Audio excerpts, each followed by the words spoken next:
I never thought the day I feared the most would arrive in such a dull way. Not through a strange text, not through vague signs, but with my own eyes, seeing my girlfriend walking out of a coffee shop, arm in arm with my best friend, the same place the three of us always used to go together. They were laughing softly, like a light breeze passing by, as if the feelings I'd given her for the past 2 years were nothing more than a burden she'd finally shaken off. I had accepted Lily's weakness in relationships so many times, believing she was just afraid of making people sad. But this was betrayal. That night, I asked her straight out. She looked at me like I was the one who had done something wrong. "Don't misunderstand.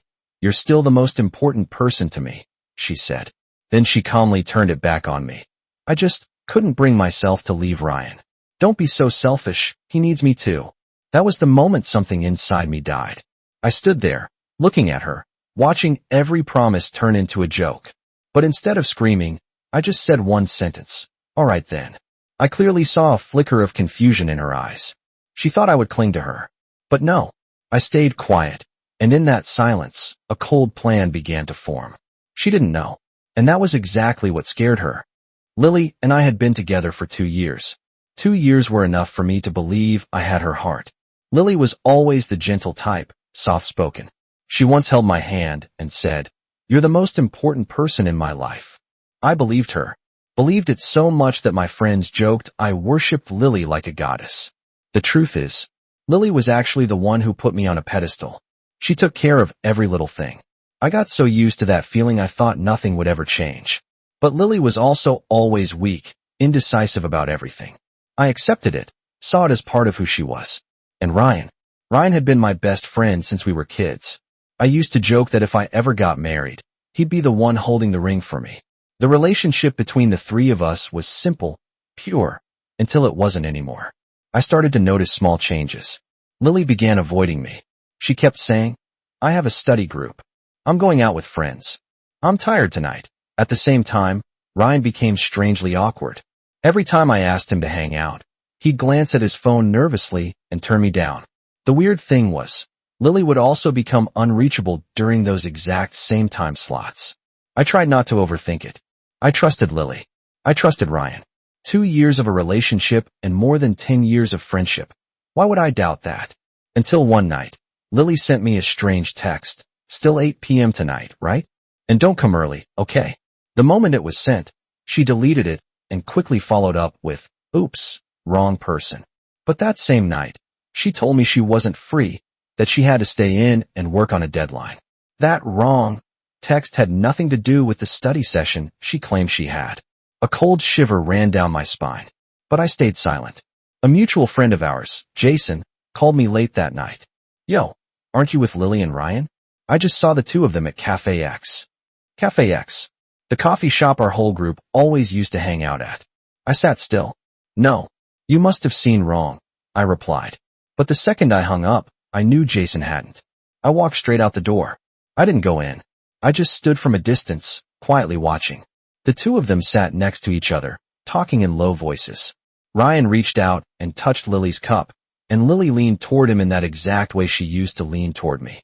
Every repeated detail made it impossible for me to deny it. They really had something behind my back. I went home. Cold air blew in, but all I felt was the expanding emptiness inside my chest. I thought I would fall apart, but I didn't. There was no sound of my heart shattering, no tears, no rage. Just a hollow, cold, distant feeling. I had already died inside. The thing that surprised me the most was that I was still calm enough to think. I didn't want to be the one begging. I didn't want to be the one people pitied. And I didn't want to lose my self-respect.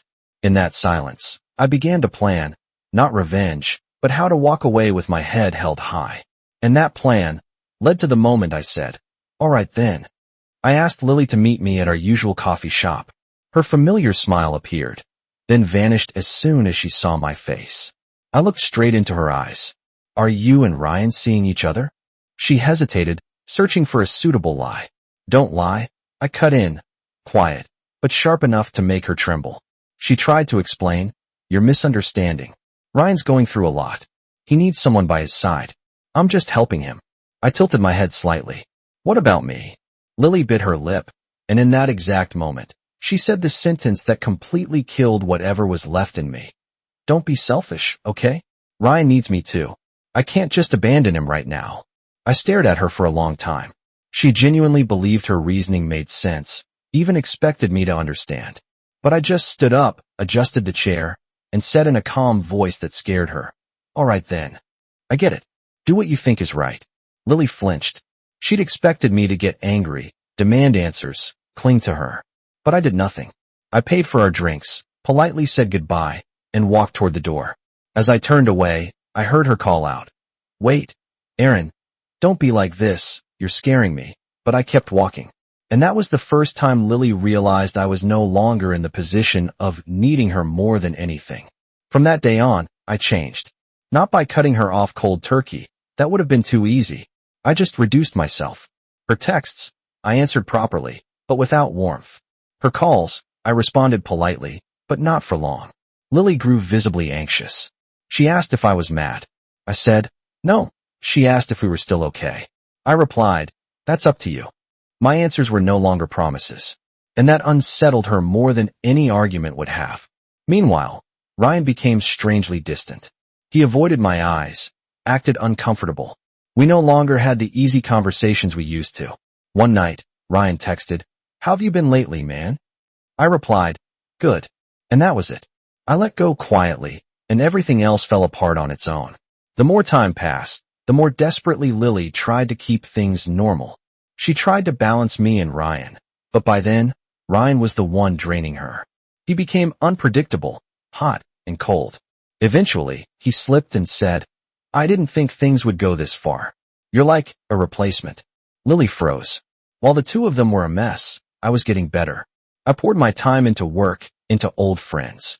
I went to the gym, read books, lived a calmer, lighter life. And that made Lily look at me differently. Steady, mature, unshaken. She began to feel she was truly losing me. Not because I was angry, but because I simply didn't need her anymore. Lily suddenly found herself in the worst position possible. She was losing them both. And she finally realized the one who truly treated her well, who actually valued her, was never Ryan. It was me. But by then, I was no longer someone she could easily reach. 1 week after my, "all right then," everything began to collapse. Not for me. For Lily. That night, she received a text from Ryan. "Lily, I think we should stop." She was stunned. Not because she loved Ryan that much, but because she never thought he would be the one to walk away. On the phone, Ryan sighed. "I can't keep doing this." I was weak. "Lily, I was never really serious." Those words hit her like a slap in the face. So the whole time, she was just his temporary painkiller. A replacement shoulder to lean on. Lily sat alone in her dark room, feeling like she'd just lost the only thing she thought was real, and worse. She was losing the one man who'd loved her without calculation. That same night, Lily called me. The first time, I let it ring. The second time, I watched her name flash on my screen but didn't pick up. The third time, I turned the sound off. Messages came pouring in. "Please, can you just listen to me? I'm sorry. I was wrong." She sent a long paragraph, apologizing over and over. She even called again in the middle of the night, her voice choked from crying. "Please, don't leave me. I regret it. I'm so scared of losing you." But I didn't respond like I used to. Not because I wanted revenge, but because I simply wasn't standing where she had left me anymore. The distance between us wasn't something I created. It formed the moment she let go of my hand to take someone else's. She realized that. And that, more than anything, is what truly terrified her. There was one thing Lily never understood. I never made some grand revenge plan. I never tried to force things to fall apart. I just let go at the right time. I chose to step out of the game in the calmest way possible. I didn't create the tragedy. I just stopped holding it together. And when I removed my hands, everything collapsed according to its true nature. What destroyed her wasn't my anger. It was the fact that I wasn't angry anymore, that I no longer had the energy to hurt, to blame, or to cling to her. Lily lost her anchor. One afternoon, she asked to meet. She cried from the moment she sat down until she could hardly breathe. I stayed silent, letting her talk. When her sobbing finally softened, I gently said, "You know, I actually knew about everything a long time ago." Lily looked up, wide-eyed. "Then why didn't you say anything? Why didn't you stop me?" I smiled. I wanted to see who you'd choose in the end. And when I said that, Lily broke down like a child. She finally understood. I didn't hate her. I just saw her choice and respected it by walking away. That afternoon, Lily texted that she wanted to see me one last time. Her voice over the phone was shaking so much I knew she'd been crying for a long time before that. When I got to the cafe, she was already there. The moment she saw me, she burst into tears. I'm sorry. I'm really, really sorry. I was stupid. I didn't know what I was doing. I thought you'd always be there. Please don't leave me. I took a slow breath. I'm not angry with you, Lily, I said. She looked up, eyes red and full of fragile hope. I continued. It's just that, from the moment you made that choice, we started walking down two completely different roads. Those words were like a thin, sharp blade that made her crumble. I know, she sobbed. But I want to get back together. I shook my head. Lily, I can't. I spoke slowly, clearly. It's not because I hate you. It's not because of Ryan. It's because you broke the most important thing between two people in love. Trust. She reached out for my hand. I pulled it away, gently but firmly. Trust isn't something you can fix with promises. Once it's broken, it's broken. She lowered her head, crying like her tears could somehow rewind time. I hope you find happiness, I said, just not with me. Everything between us truly ended there. In the days that followed, my life moved quietly, but not sadly. If anything, I felt lighter, freer. I started paying more attention to myself, sleeping earlier, working out, eating better. Work became smoother.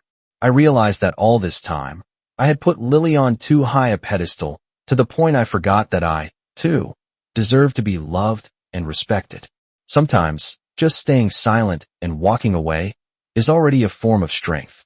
I learned the biggest lesson of my life. Never shrink yourself just to fit inside someone else's heart. I still get messages from Lily. I'm sorry, I read them.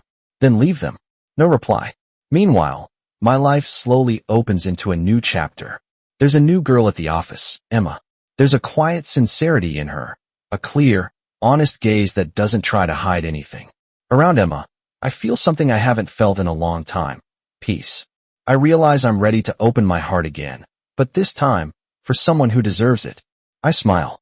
Because in the end, I finally chose the most important person in my life, myself.